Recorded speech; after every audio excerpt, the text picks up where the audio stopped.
Alright, we should be live. Microphone looks good. Alright, we're back, and we are currently working on Ertha Joe, Frontier Mentor. We're still doing the regular build for her. We will do a budget build after this. I've already priced out all of the cards that were on the list, and eliminated all of the ridiculously expensive ones. There are a few in like the $5 range or so. We'll see if we actually need any of them for the build. Like, I don't want to limit myself to just the cards in like the dollar range. If there's something that's like, $2 or something that would dramatically improve the deck, I think we can just save in other areas where we've got a bunch of 10-cent rares and commons and uncommons that aren't worth a whole lot, but we will have to see. So we eliminated all of the color matters and card type matters things that we had on the list. So we won't be using Distorting Lens to turn a creature and another permanent black or red and using one of the paladins to destroy those two permanents anymore. Nor will we be turning creatures into artifacts and killing them with the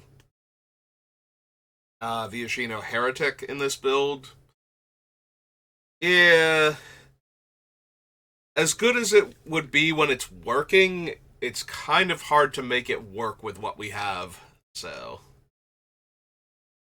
rather than use a lot of incredibly weak cards that don't work well without their other halves in the deck, I've decided to just go ahead and cut all of them, which is a little disappointing. I think if this had been a Jeskai commander with this ability, we would have had so many more options for doing that.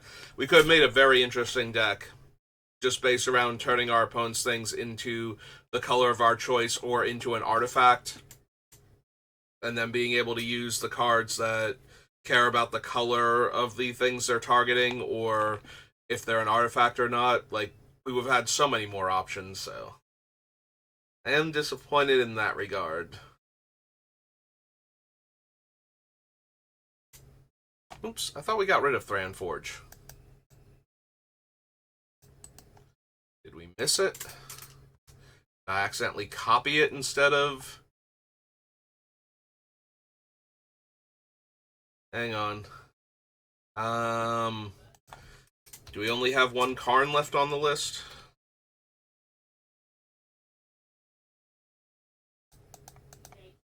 And then a copy of Karn Liberator. Okay, so yeah, we just accidentally missed Thran Forge. Or I accidentally copied it instead of cutting it, and my count is now off by one, but I'll check that later when we're at a lot less cards.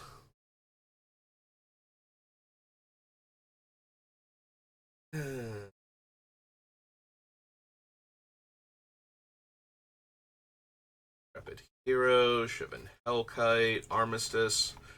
The one thing I'm a little worried about is I think the budget build for Ertha is going to be very focused on damage sources, since that's where there's the most overlap with her.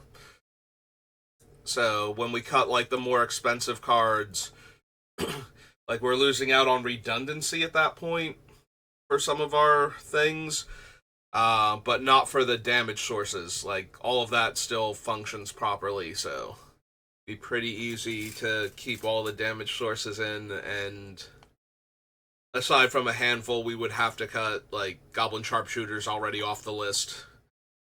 Apparently, it's like $20 or something, like $15, somewhere in that range. I did not realize. Every time I see Granite Shard, I'm like, it's a non-creature thing that does the damage, so in that regard, it's useful because they can't just wrath it away. But yeah, we probably have enough other damage sources that running Granite Shard is just kind of meh.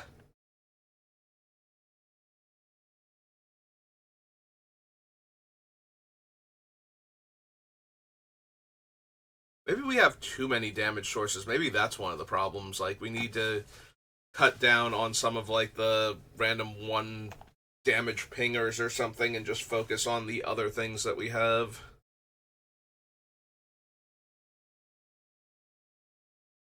Certainty, Path to Exile.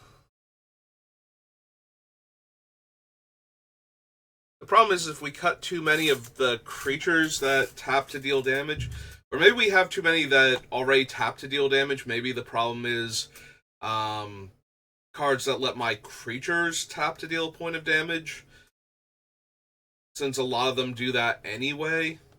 And we already... I'm thinking the one that's like an instant that gives all my creatures tap deal 1 damage. I think that's the worst of the group, and if we haven't cut that one already, we probably should, since we have so many pingers on the list, and a bunch of other creatures that can tap to deal more than 1 damage. Like, the Fury Stoke Giant is at least letting my things tap to deal 2 until end of turn, and is itself a creature, so... And when it dies, we get it back, and so we get to do that again. But... the one that lets them tap to deal 1 damage, it's like... Why do I need that when half of them already tap to deal a point of damage, and like a tenth of them tap to deal more than a point of damage? Just to give things like Stoneforge Mystic the ability to tap to deal a point of damage. So maybe we can cut that one. Yeah, literally Lightning Volley here. That's the one. I think that one's super underwhelming at this point. I'm actually kind of curious where the mirror works. What artifacts are we copying besides Mindslaver? Because Mindslaver is like the first one that comes to mind. So, problem is, since I don't spell out artifact, we will run into a bunch of cards with the word art somewhere in the name or in the game text. Those are all fine, not amazing. Mask is decent. Bauble is okay because we're getting to draw 2 cards off of it. I don't know that we're going to have the bodies for Helm of Possession, so probably not in that regard. Puppet Strings is kind of meh because we need the mana to activate it. Grim Monolith is fine, not amazing. Greaves is fine. Mindslaver is really strong. Sculpting Steel. Voltaic Construct. Oh, that's true. I usually don't put that they're artifact creatures for the creatures. That's slightly awkward. Avarice Totem is fine, not actually amazing. Sensei's Top. Sensei's Top also good because we can just use it to draw extra cards. Because when we put the token on top, it'll cease to exist, so we actually just straight up draw a card without messing up our draw step later. Boros Signet, Mishra's Bauble, same as Urza's Bauble, 1,000-Year Elixir is kind of whatever. Thornbite Staff is fine, not amazing because of the equip cost for each creature that we're putting it on. Basilisk Collar is okay. The Mirror Works itself doesn't matter. Winding Clock, no. Like, yeah, multiple unwinding clocks are fine, but we don't have enough artifacts that tap to do a thing right now. I don't think. Helm of the Host. Really hard to equip multiples of that because of how mana intensive it is. Now, granted, in this scenario, we've managed to play it and equip it, hopefully. Or one of them got destroyed, so I need another copy of it, but it's still asking a whole lot to get a copy of Helm of the Host and equip 2 of them to a creature. That's a lot of mana invested. Firebomb is okay to copy, but it's already pretty mana intensive in the first place, so the odds of me actually having the 2 mana to copy it, assuming that like, if I'm not going to activate in the same turn, if I'm flashing it in with the idea that I'll untap and be able to activate it, then that's fine. But if I'm casting it with the 8 mana necessary to cast it and kill a thing, then I probably don't have the other 2 mana lying around most of the time.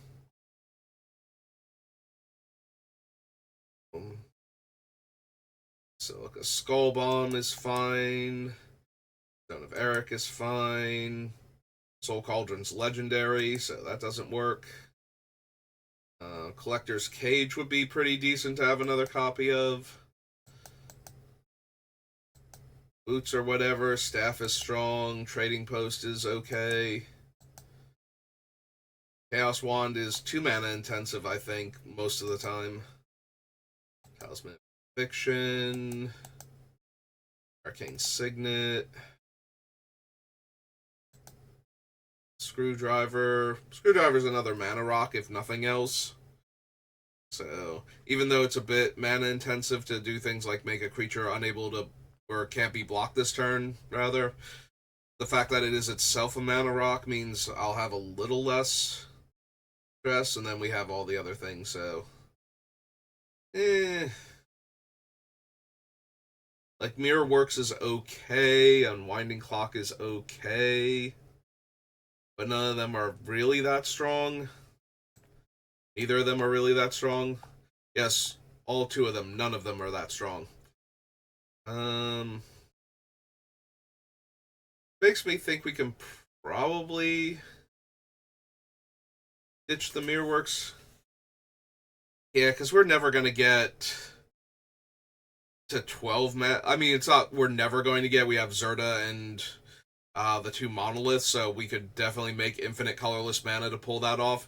But consistently, I don't think we're going to be able to cast Mindslaver, copy it, and activate it all in the same turn. And I really do want to cast and activate Mindslaver in the same turn whenever possible, so. What artifact creatures am I untapped? Now that I don't turn my guys into artifact creatures, Voltaic Construct is also kind of on the weak side. Alright, let's see what artifact creatures I have. New. Silence, Helm of Possession, Stark of Wrath, Pharmacist, Negotiation. Yeah, originally I was going to be able to untap things like Kamal or the Bloodshot Trainee or something by turning them into artifacts, but now that I don't do that anymore. Alright, Sad Robot is our first artifact that we could untap. That's not doing much. Mono. No. These are artifact creatures. Soulbright Flamekin, Thornbite Staff.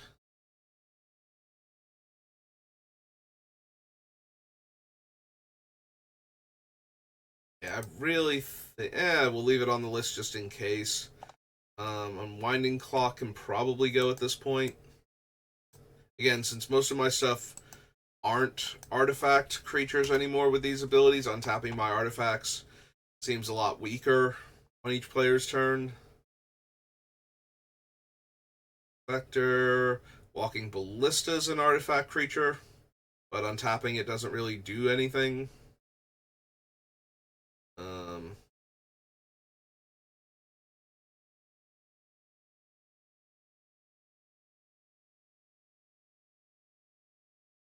Yeah, at this point I'm like 99% sure we can cut Voltaic Construct.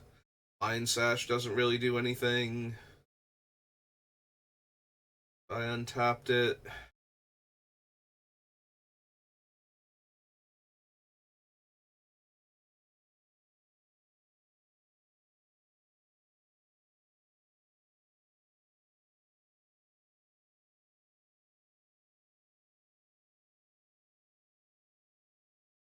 Is that it for our artifact creatures? It kind of looks like it is, unless I've got like 1 or 2 hiding down here in the commander section.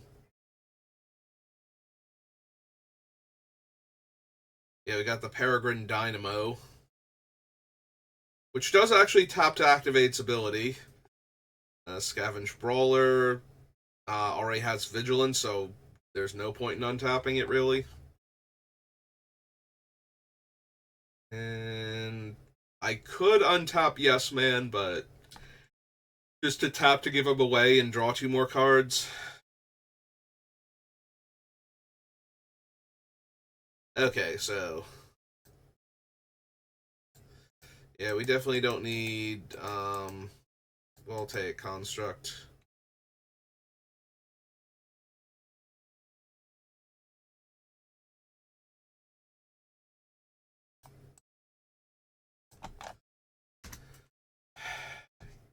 Yeah, I'm gonna go with we don't really need the mirror works either. Now that we don't need to have the artifacts that turn our opponent's things into artifacts in order to set things up, I think we can get rid of the mirror works too. Yeah, having redundant copies of them would be super helpful. We can probably get rid of oh god, its name's gone right on my head. Trading Post. Like, there are still artifacts I would like to buy back, but none of them are as important anymore. Getting back, like, Liquid Metal Torque and Liquid Metal Coating when we were going to kill our opponent's things if they were artifacts kind of mattered, but 1, 2, 3, 4. Wait, 1, 2, 3, 4, 5, 6. Okay.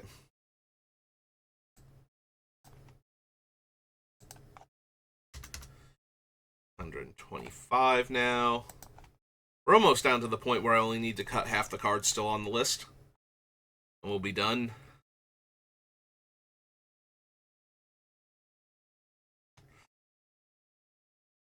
Alright, I'm actually kind of curious about the pingers and how many we have and if we need all of them. So, let's make a list.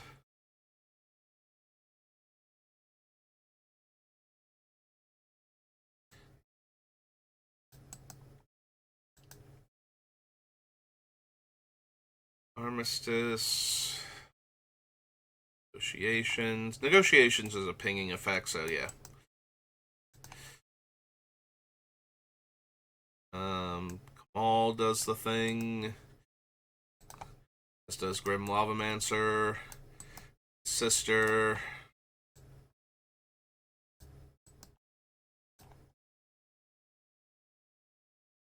Sharpshooter's a pinger. Siege Gang Commander kind of is. Like, the whole point of him is to be able to throw the bodies at our opponents, so. Spike Shot Goblin. Spike Shot Elder also when we get to it, but. Full Shock Sorcerer. Kumano pings.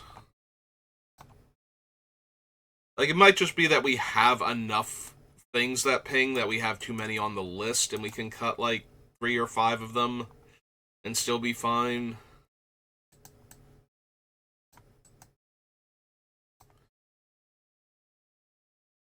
Brian's in kind of a weird place, but I guess ultimately that's what he's trying to accomplish.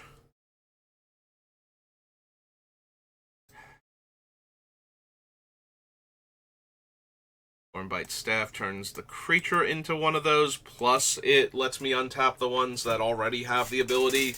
I don't have to spend the extra mana. Fury Stoked Giant is here to do that thing. 16 now. Spark Mage. Spike Shot Elder.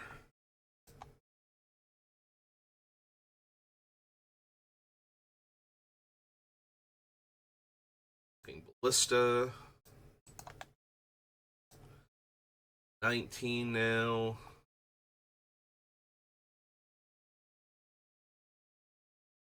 This is 20.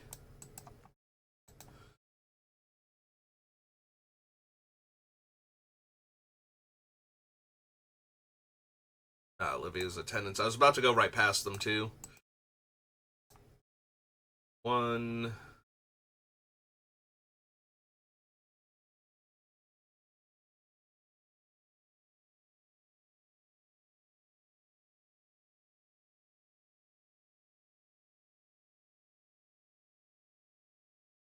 Yeah, the fall is more about killing our opponent's creatures than doing ping damage, so...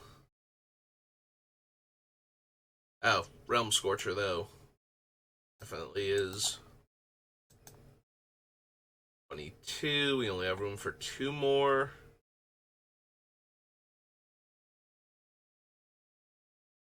Ty doesn't ping, but Ty's in here specifically because of all the pingers, so I kind of feel like she gets an honorable mention here. Am I going to make it? Or am I going to have to... Staff does tap to deal a point of damage. I don't know that that counts, though, because it's also in here to draw cards. It's mostly in here to draw cards. The fact that it also taps to deal a point of damage means that it gets to get rolled in here with the damage dealers also, but that's not its main purpose.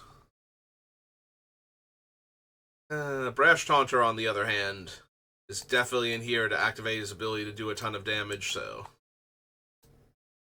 that's all 24. Alright, all the way to the bottom. These are our pingers.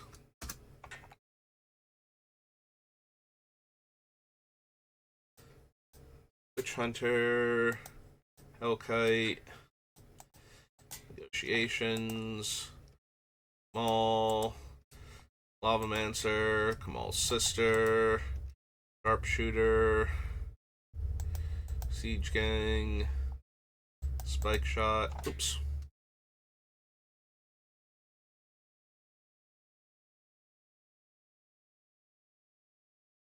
Bull Shock,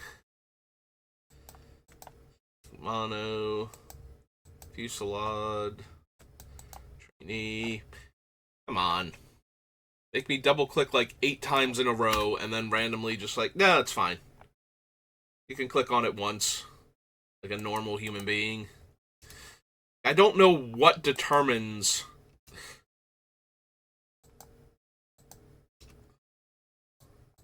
when I only have to click on it once. There doesn't seem to be any rhyme or reason. Every once in a while it makes me click on it 3 times instead.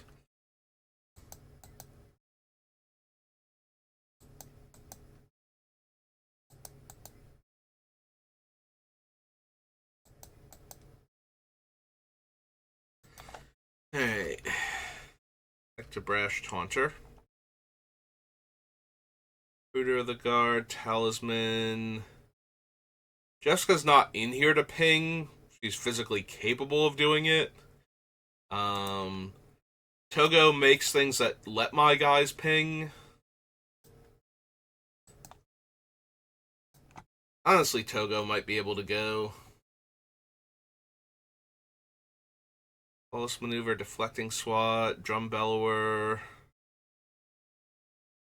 Dynamo, Brawler. Bombardiers are a source of damage.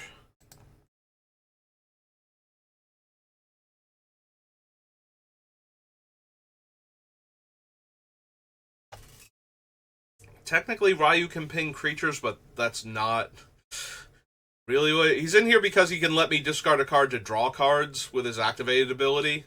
As long as I can kill things with him. And I do have ways to buff up his power. There's a very roundabout way of doing that. I guess he is still technically pinging creatures, so kind of whatever at this point. Sure. Sure, Ryu, we'll let you in on a technicality.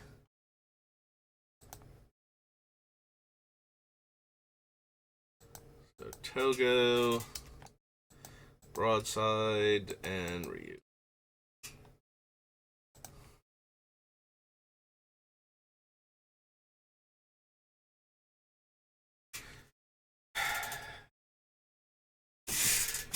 So let's see.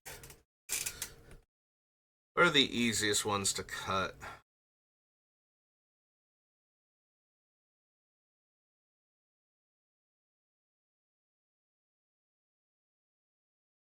Honestly, I feel like we might be able to cut the Fury Stoke Giant. Like, so many of my creatures already tap to deal damage but it does up the damage that some of them can deal.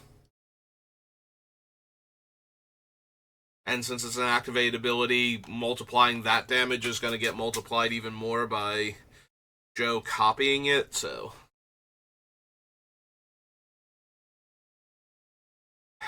Maybe I don't need the Olivia's Attendants. They're the most expensive of all my Masticore variants. Like, they're okay, they're a little less mana than Shiva and Hellkite, but they're also 30% or 50% more mana to activate, so 3 mana instead of 2 is huge when I'm trying to do all this stuff.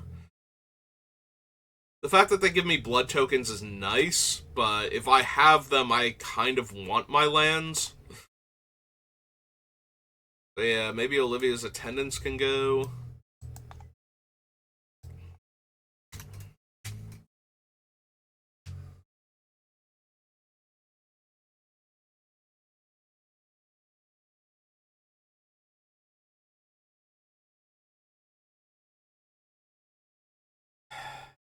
I'm wondering if all the ones that just deal a point of damage and don't do much else can go. Like, I think out of all the ones that tap to deal a single point of damage, Jessica, being a 3-power first strike haste creature, makes the most sense to keep. Also, there's some temptation to cut Grim Lavamancer. I don't really do a great job of filling my graveyard. I have a lot of permanents and not so many instants and sorceries that I can just throw away to fuel him. So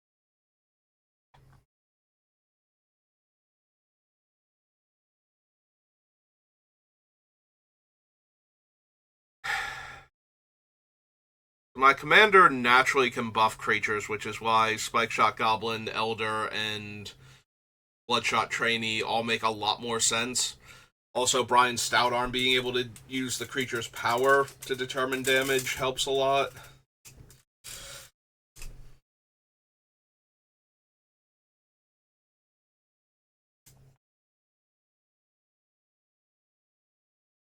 I'm genuinely concerned whether or not Fury Stoke Giant is worth it. Like, if we cut too many creatures, it wouldn't be, but if we keep enough of them, then maybe. We also have a handful of ways to sacrifice our creatures, so... that seems fine. I want to keep a lot of the ones that are repeatable, so Kumano, Realm Scorcher, Hellkite. I said that so... I meant that as 2 different cards, but is it Realm Scorcher Hellkite? Is that its actual name? Yeah, it is. So, Realm Scorcher and Siobhan Hellkite. Spike Shot Elder. Spike Shot Elder is as expensive as Olivia's Attendants, but anything that buffs his power makes it more mana efficient to use anyway, so at that point I'm not worried about it.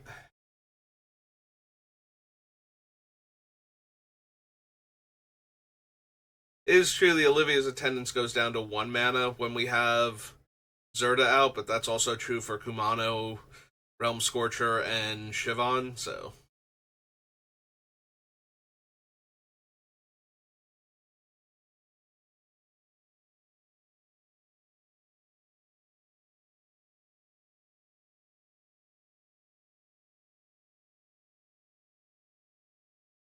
I do think we can cut Togo.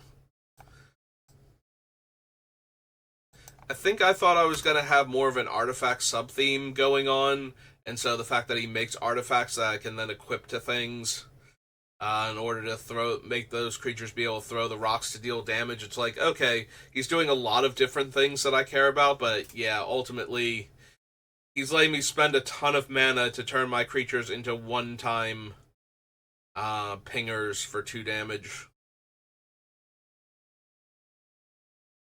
So... grand scheme of things, probably not that relevant.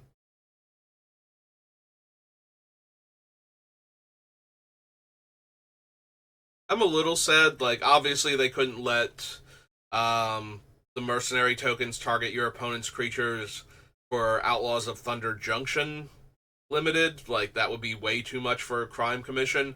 But it does make me really sad outside of that we can't buff their creatures, so that way I can have Brash Taunter fight their now insanely buffed creatures.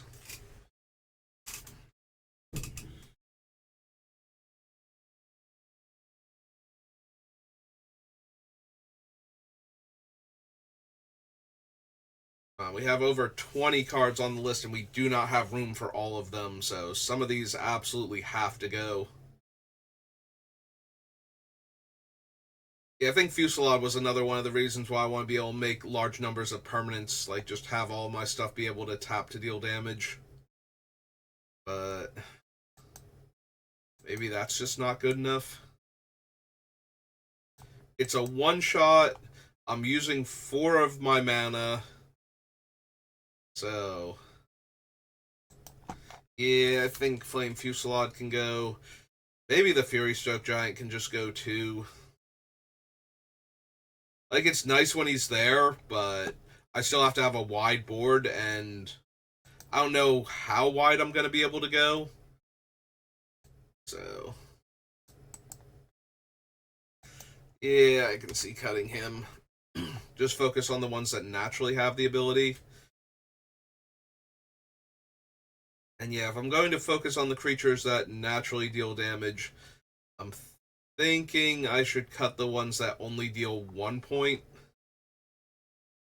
and don't do anything else and have to tap to do it, because we already have negotiations, so like all of our creatures are going to be able to do this.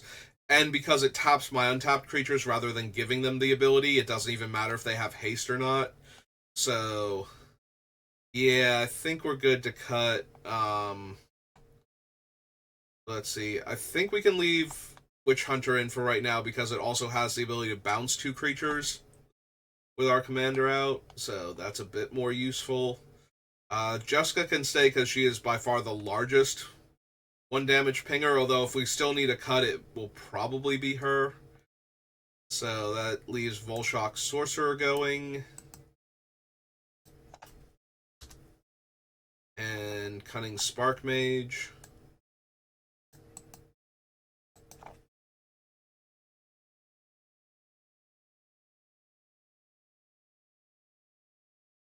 Alright, let's start getting rid of things. So Olivia's attendance. Come off the list, so that's 1.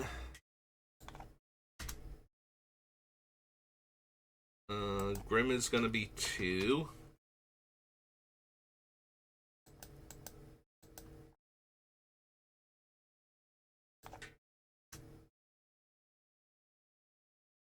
Togo is 3.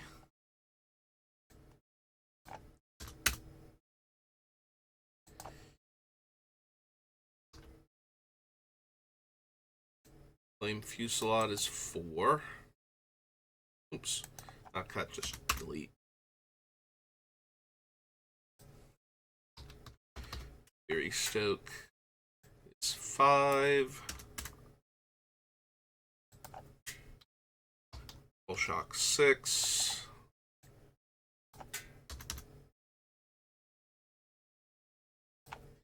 And Spark Mage is 7.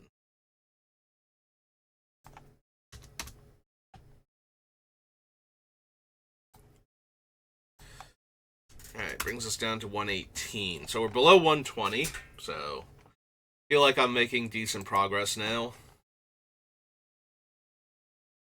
Need to cut less than half the cards still on the list.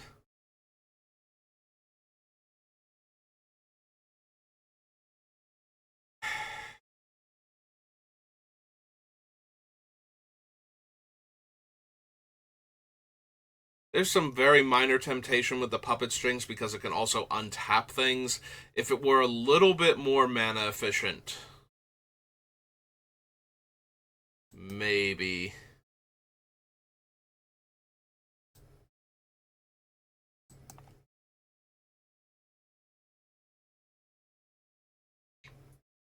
The problem is I don't have a lot of ways to untap my creatures. We do still have 1,000-year elixir, though, so that's probably good enough.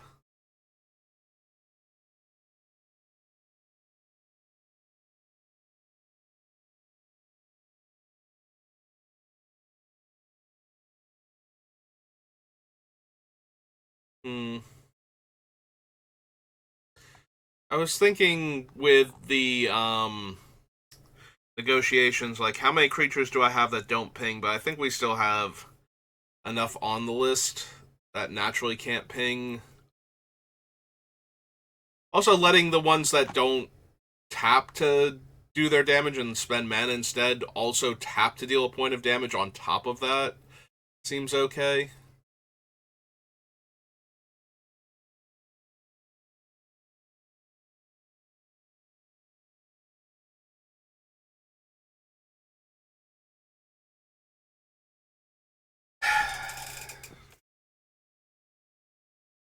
Yeah, I still want to keep Soulbright Flamekin, but there's a part of me that's like, you can generate infinite colorless mana with the right two cards. It's like, yeah, but this one lets me turn 4 into 8 with my commander, and that's not asking a whole lot from this deck. In the meantime, it's giving trample if I'm buffing up my creatures to huge numbers. So it's okay in two regards.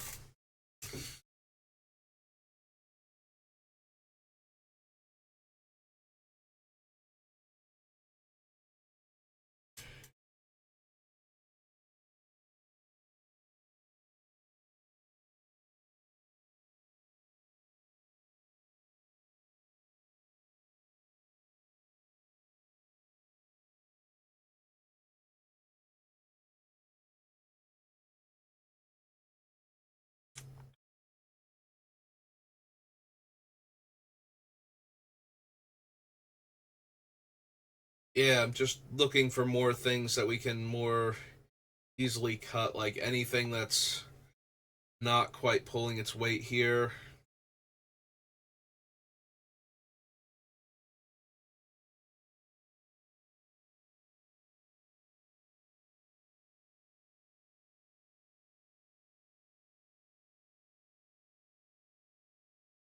Acacia's Welcome is casting cost, right? Because welcoming Vampire's power, Acacia's Welcome is casting cost.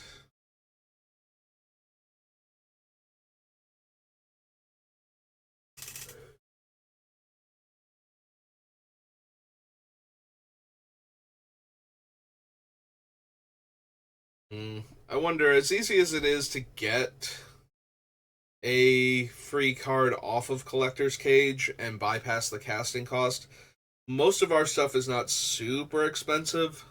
Like, if we were using this, we'd be getting around the casting cost on maybe at most a 7 drop in the form of like the Hellkite. Whereas a lot of the time, this is going to be saving me like 3 to 5 mana.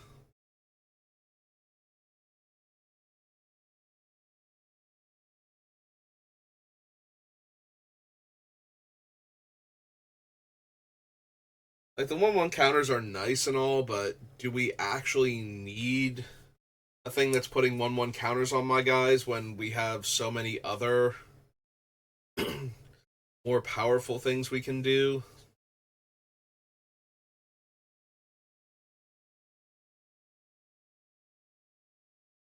Maybe not.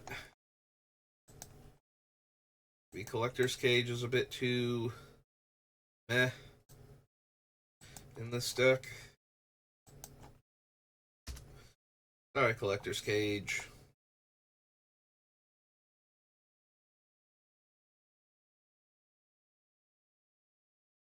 I'm also thinking with the timing restriction, mostly the timing restriction, is that if this thing could threaten to kill two attacking creatures that are coming at me, like if it was actually a Royal Assassin, maybe, but we do get the benefit of if the opponents are killing each other and I'm scared of their creatures, I can reach out and kill them, but that still seems mediocre at best.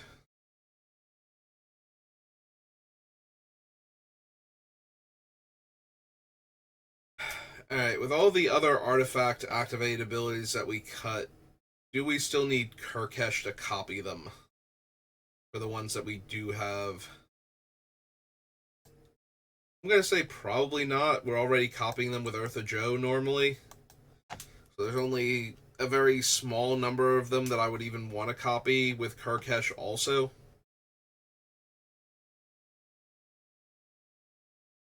Sometimes we won't have the mana for those. Like one of the biggest ones is copying Mindslaver again, so that way I control like their next 3 turns, or you know, control all 3 players, like all 3 opponents' turns. That's really nice, but it does add mana to what I'm already spending in order to pull this off, so probably cut it.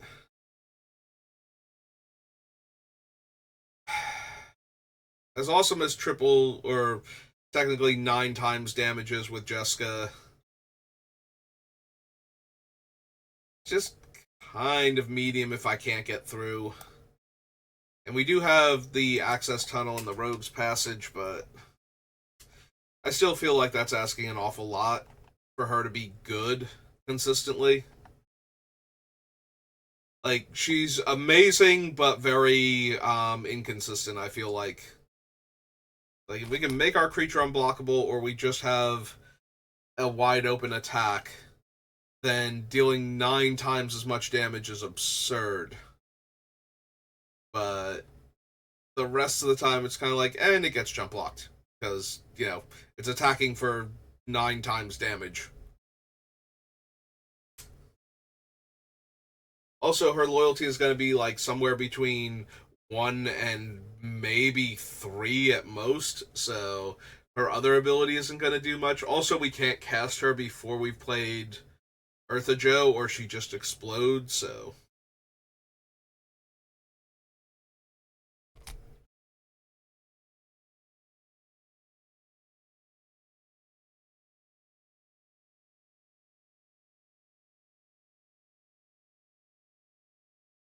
Do we actually need Scavenge Brawler? Like, it's really cool we can put, 4 1/1 counters plus all the ability word counters on each of up to 2 of our creatures, or just make one thing +8/+8, Flying Vigilance, Trample, Lifelink. But end of the day, does this even matter? Because we have a lot of ways to push damage anyway, just because a lot of our creatures don't need to attack or get into combat to deal damage. So this thing making one of our creatures huge, because we don't have a lot of big creatures to begin with. So putting 4 counters on them doesn't necessarily make them one of the largest threats on the board. You know what I mean? Like, if I have, like, a 3/3 and I make it a 7/7, that's still gonna struggle against, like, some large green creatures and Eldrazi and whatnot that can reasonably show up in a game of Commander. So, that's assuming that I'm not doing something silly like putting all the counters on, like, a 1/1 or something, because that's what we have. We just have a handful of mercenary tokens sitting around. It's just like, okay, I guess you're in charge now. Go get him, 9/9. I guess at that and if we're making a 9/9, we have Ertha Joe out, so we can always buff her up. Still not amazing though, so I think we can afford to cut it.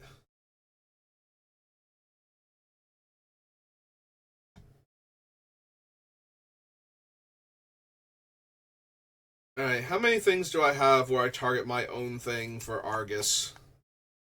Because I think almost all of these are negative except for the mercenary tokens. I think those might be the only things where targeting my guy and copying it are actually really good. Yeah, I don't want to bounce all of my stuff most of the time. Is it? Oh, right, it has to be an opponent's creature. I was like, and does it even let me do that? And the answer is no. No, it does not. Heart of Silence, Helm of Possession, Stark of Wrath, Rapid Hero. Yeah, what out of my own things am I actually targeting where I would want Argus?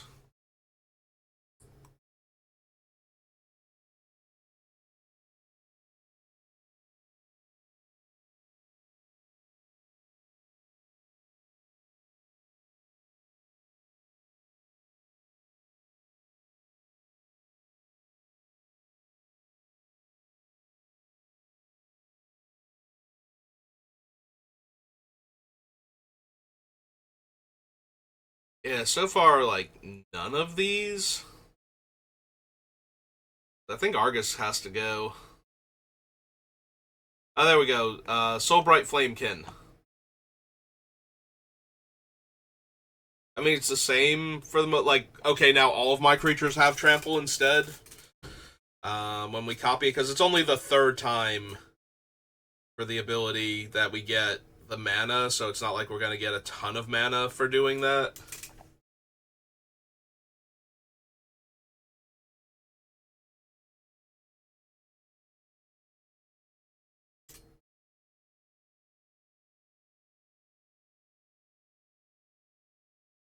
These do anything to copy.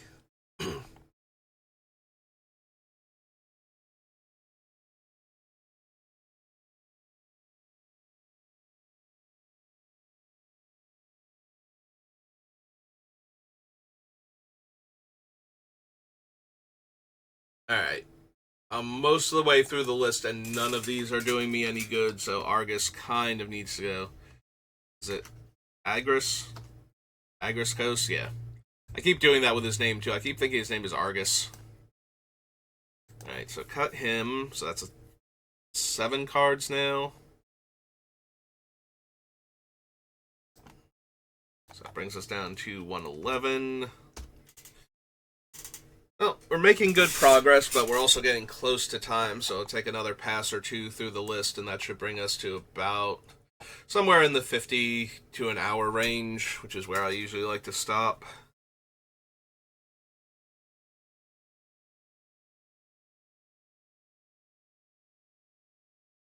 Actually, now that I'm thinking about it, so we have a list for all the pingers. What about all the other activated abilities that target, like, the main reason we're running Ertha Joe? Like, what are our coolest and most powerful things we can be doing?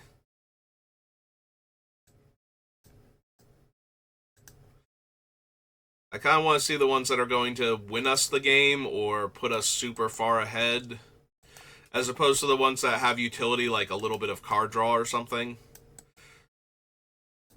Like killing 2 things at a time, beatable killing things. Um, do I count repeatable card draw? Because I didn't grab the bauble because it's a one shot and it's just drawing me 2 cards for 0 mana. But maybe the repeatable card draw is worth considering.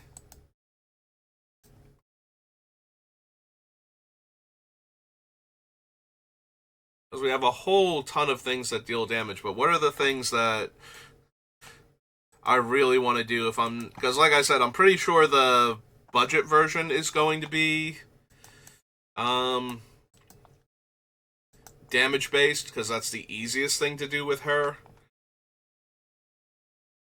But what are the really cool things that we can do with this deck that are why I'm bothering with it in the first place? Just killing 2 things seems a little underwhelming. A lot of our stuff kills things, which is making me think that the Intrepid Hero is even more of a waste.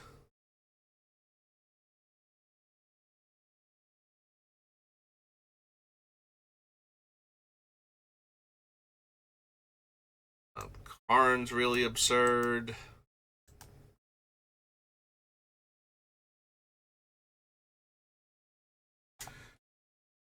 Yeah, I do like the Humble Defector. It's gonna be weird if I can't get my own Humble Defector or Yes Man back very easily. Like, if I actually have to run Homeward Path, or if I have to steal them with the Helm of Possession and Preacher in order to get them back to me.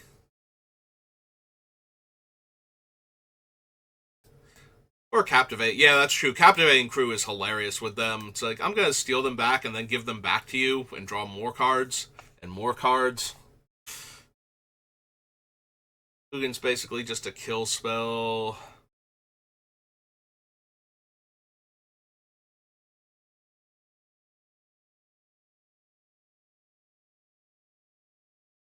Emperor's a kill spell.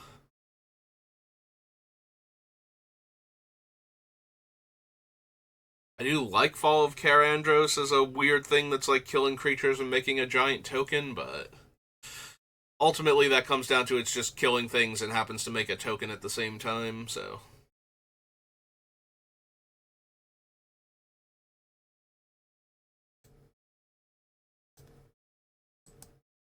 Although I am putting a lot of the other kill a thing on here that's repeatable, but yeah, I'm kind of all over the place with what I think is the... These are basically the, why am I running this deck? Why am I putting these cards all in the same deck? Like, what are the absolute coolest things I'm going to be able to do if I can copy these abilities each turn? Each time I use them.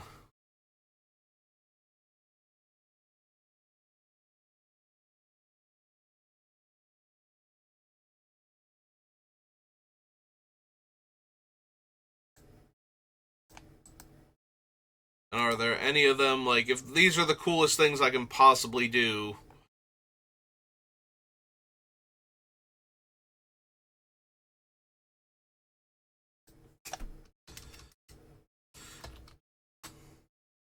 The non-pingers that have the really cool things going on. It's like stealing our opponent's stuff,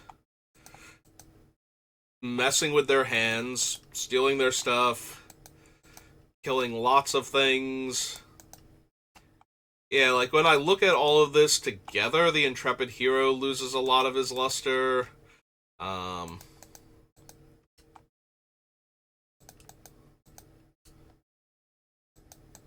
Oops.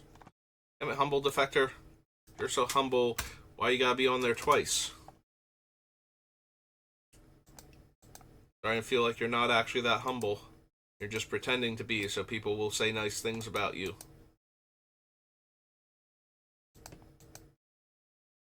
Yeah, if these are some of the coolest non-damage things I can be doing, then I really think the Intrepid Hero is super low impact and can go.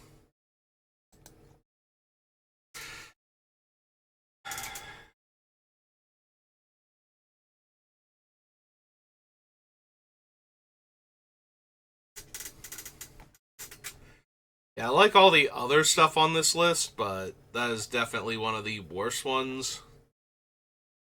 Alright, we're at like the 50-minute mark, but there's one other thing.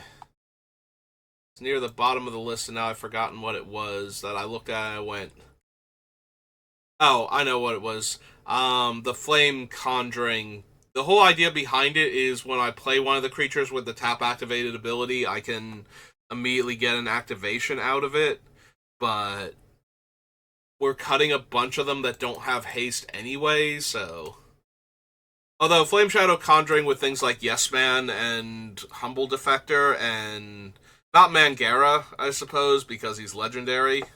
Actually, Yes Man is legendary also, yeah. Okay, never mind. Didn't cut Flame Shadow Conjuring. Never mind, it's just bad. Alright, so we cut those two off the list. Brings us down to 109, and yeah, we're well past the 50-minute mark, and not quite coming up on the hour, but that should be good enough for right now. I like to keep them, like, around an hour, so that way people don't feel overwhelmed when they're looking at it and going, oh, that's like 3 hours worth of video there. Because sometimes I would just keep going for a while, and then we'd wind up with, like, 2 or 3 hour videos.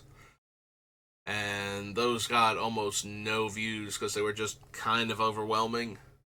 Alright, so yeah, that'll do it for this build for Ertha Joe. We'll keep working on her. Hopefully she'll be done like this week and we can start working on the budget build for her after that. But yeah, that's going to do it for me for right now, so thank you for watching and I will see you next time. Have a good rest of your day.